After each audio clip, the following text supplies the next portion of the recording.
Chloe Boye.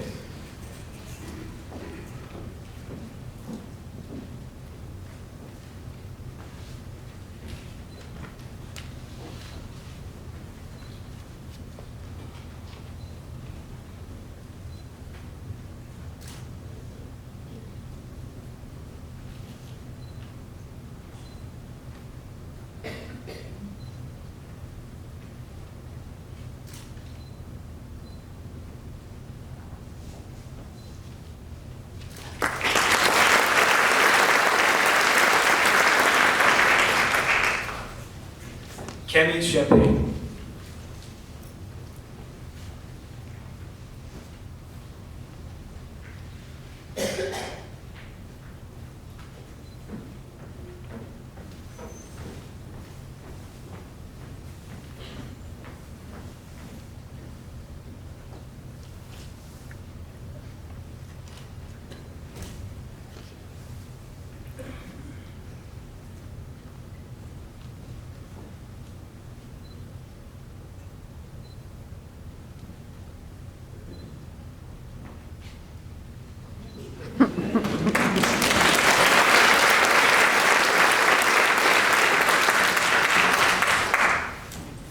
Grace Coe.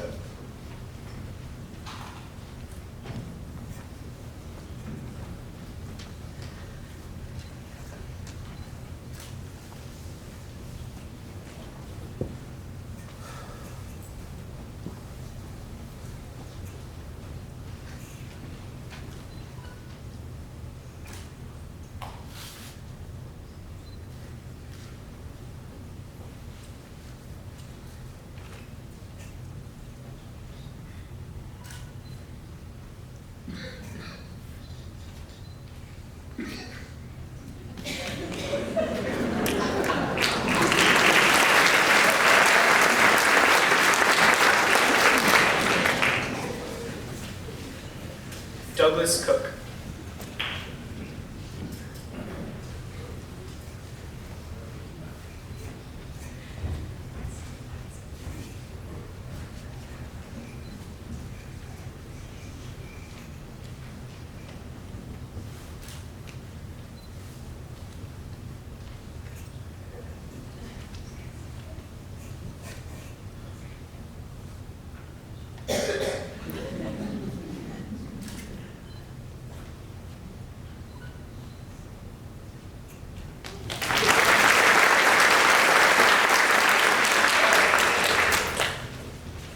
Jordan Holbrook.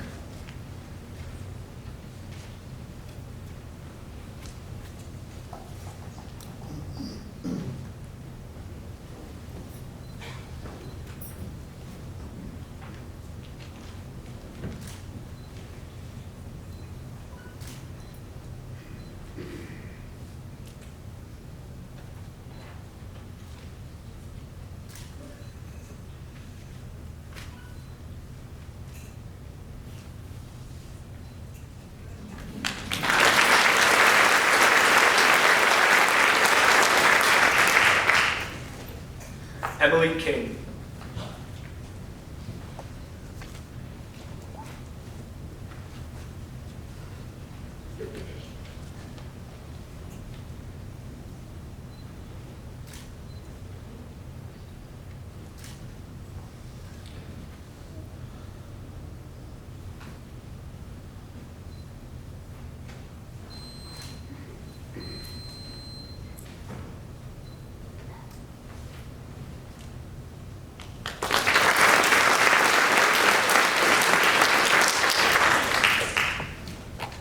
Addison Miller.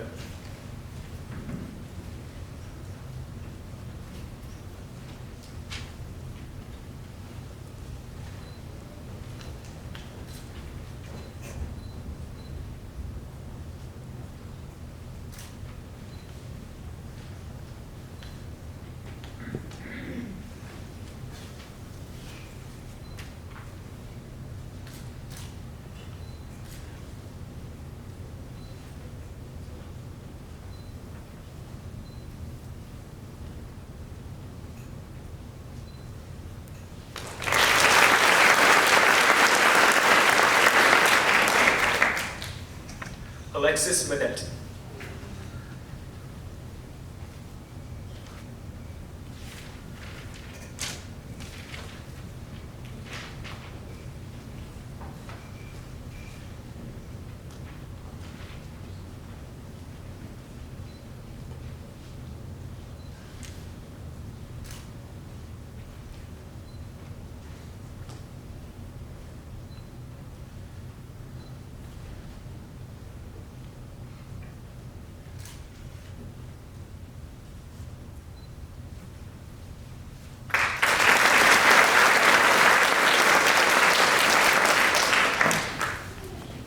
Christy Patno.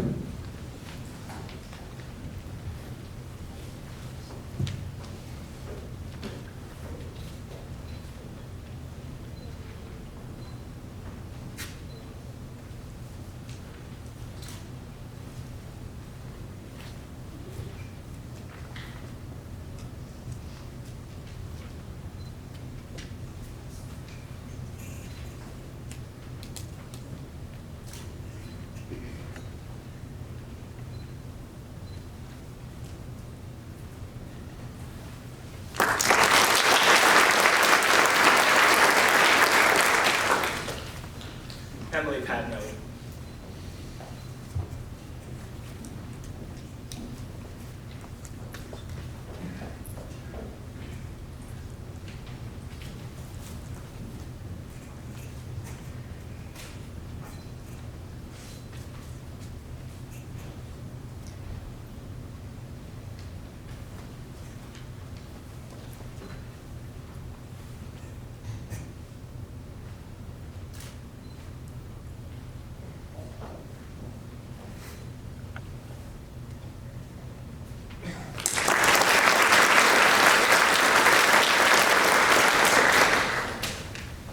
Abigail Vincent.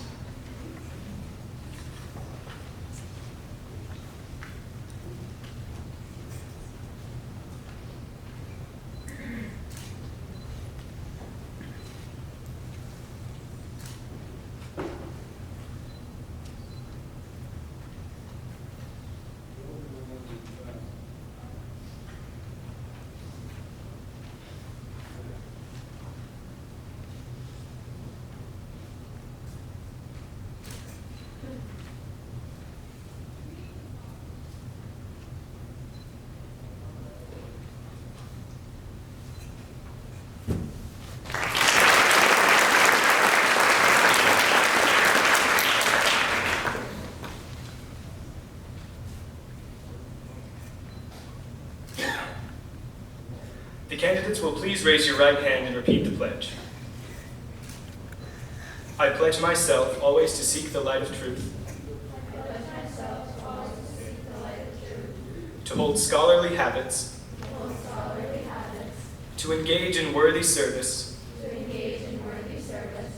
and to lead forward in all things that shall advance the welfare of the school.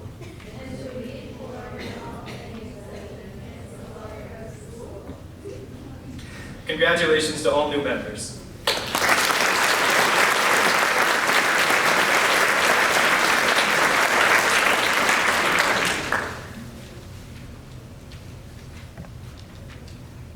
Could everyone please come around the table for a picture? Behind the table.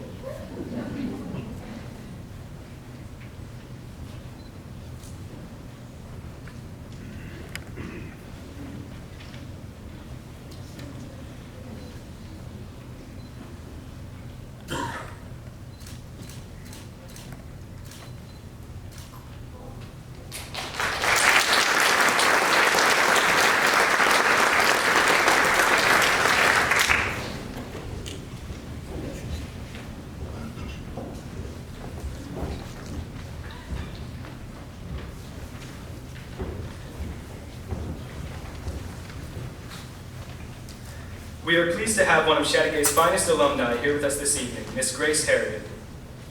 Grace is the daughter of Todd and Diane Harrigan and sister of Caroline and Jack Harrigan. Grace graduated from Chateaugay Central School as valedictorian in 2018. Grace is attending Cornell University. She is majoring in animal sciences. Please welcome Grace to the stage.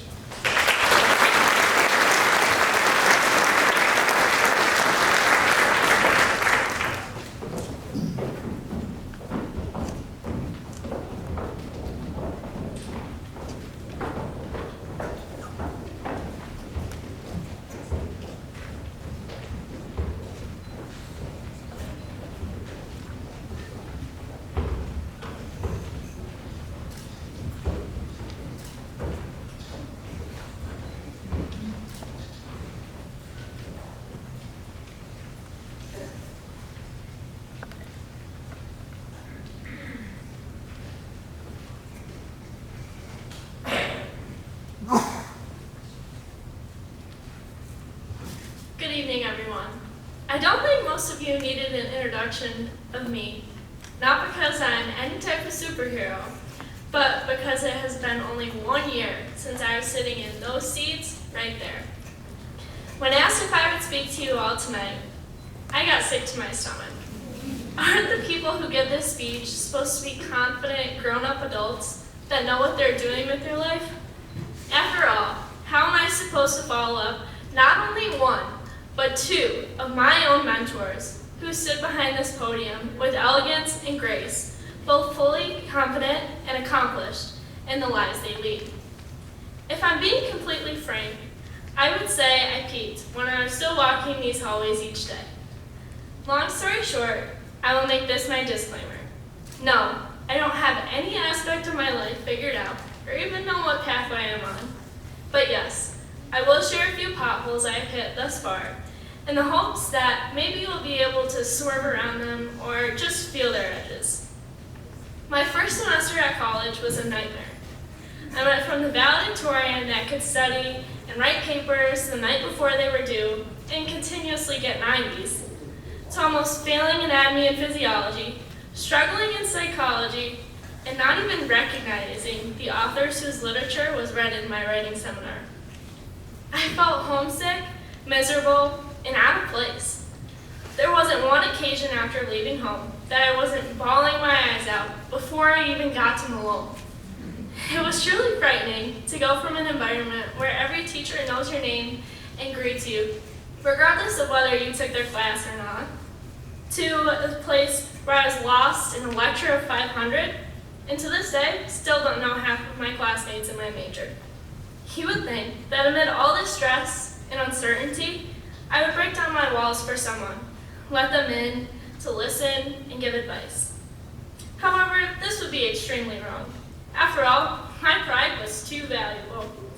How can I tell my mom, my friends, and my old teachers that my life was turned completely upside down? And maybe I couldn't handle being at Cornell. The semester was long, tiring, and seemed unbearable to a moody and dramatic teenage girl, but I made it through. Thankfully so, as my second semester was much more enjoyable. While volunteering at a 4-H dairy clinic last week, I decided to turn the question to some of the members and ask them what they liked and disliked about school most. Likes had answers mostly of lunch and the end of the day, but dislikes included everything, my teachers don't like me, and homework. I then chose to ask the students to pick a teacher who they thought was rooting for them and somebody that they could count on. It was amazing to see the wide variety of Chateaugay teachers whose names were spoken. Between this speech and those questions, I took time to reflect on my high school experience here. I think of the many teachers that positively impacted my life, whether it was a teacher who made calculus at 8:30 a.m. enjoyable, a teacher that I could run to when I was having a stressful day, teachers who took interest in my life beyond the classroom and the court, teachers who watched tears pour down my face, whether they were reasonable tears or not, and my favorite teacher, obviously biased, the one who kept her fridge and cupboards well stocked, and to this day still mildly complains that I called her mom all year. I'm so grateful for the overwhelming support system that this school gave me, and quite frankly, I don't think I realized how lucky I was until late in the game. The most important high school advice that I can give to all of you would be to reflect on your teachers. Identify those you relate best to and utilize them. More often than not, your teachers are willing to be more invested in you than you think. They want to be an important part in your life. All you have to do is ask. This past winter break, I was extremely bored. And by extremely bored, I mean bored to the point that I took 2-hour naps almost every day and sat in the living room, more eager than the dog, waiting for my mom, Caroline, and Jack to come home from school. And with all this time spent just waiting, I chose to be all Pinteresty and inspirational and reflect on how I could make myself better for next semester. There were a few things I figured out, attempted to take a stab at, and believe it or not, had some success with.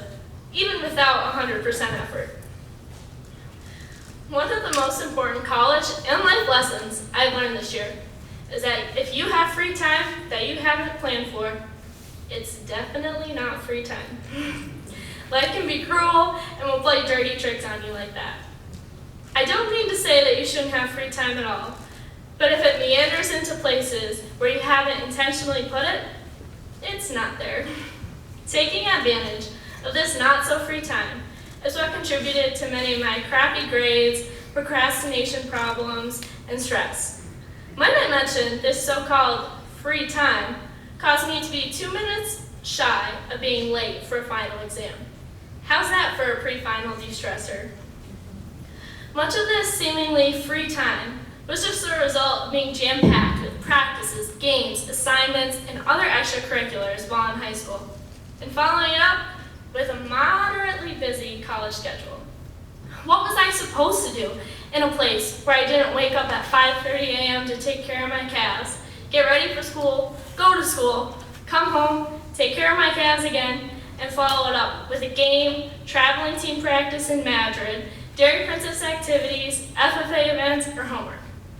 Relax and take a break, obviously. Well, to this day, I still haven't completely grasped the fact that that answer is wrong. High school is easy. Teachers practically tell you all that you need to do, then you do it. Then you're more likely than not get good grades. One of the hardest concepts for me to grasp was that no, college professors weren't going to tell you exactly what to do in order to be successful in the class. That, my friend, is up to you. Most professors aren't going to give you homework assignments to help you learn the material and do well on exams, because quite frankly, that would be a lot of homework to grade. It's up to you to establish a system that works to get to know your material before it gets to the weekend before the test and you're just starting to struggle to cram. But this doesn't mean your teachers don't care about you. They expect you to show up, speak up, and ask. I'm not saying that you need to work 23 of the 24 hours in a day and sacrifice every ounce of your mental health, physical health, and social life, but it's important to set boundaries for yourself. And if you're anything like me, set them strict, because you probably won't hold completely to your self-promises anyway.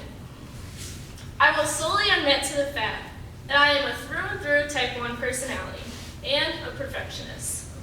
On almost every occasion first semester, and maybe about half of them to date, you can expect an explosion of female wrath, complete only by visualizing the fiery gates of hell if I don't perform to my standards. Every bad grade first semester was followed by a frustrated and tearful phone call and lots of anger and attitude that amounted to nothing. Remember when I told you I struggled with almost every class first semester? Well, yeah. I convinced myself that I needed to study my butt off if I even hoped for a 3.0 GPA and to retain my scholarships. But what did this stress do? I ended up comfortably at a 3.4. It did nothing in the long run. It's okay to not be okay. It's okay to get a bad grade, to try a job and not like it, switch your major, or maybe even transfer schools. It's okay to decide that college isn't for you and opt for another route like trade school or the workforce. That's what life is for. Trial and error, taking many shots, hoping to strike it rich and get it right. Take a deep breath, do whatever you do for self-care, fire up, and start again. Life advice is confusing.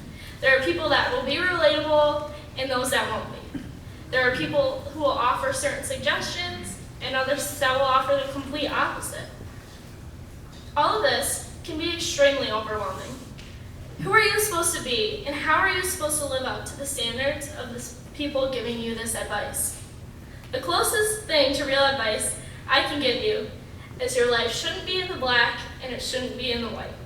Gray is where you need to be.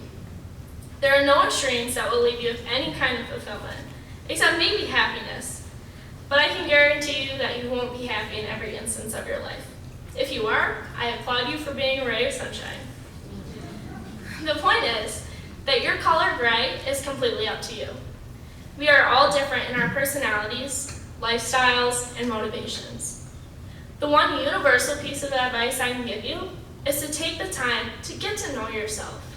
Learn what fires you up and what may bring you down. This won't happen in a day's time, a month, or even a year. You will continue to grow and change, and I hope you find joy in learning more about yourself and finding yourself along life's way. And here we are. We made it. I applaud you for sitting through my seemingly endless jargon and mildly useful advice. And now that you've proven it to me, execute it upon yourself. You've proven to be patient. You made it here tonight. Maybe not out of desire, but you still did. And you've all worked hard to receive the wonderful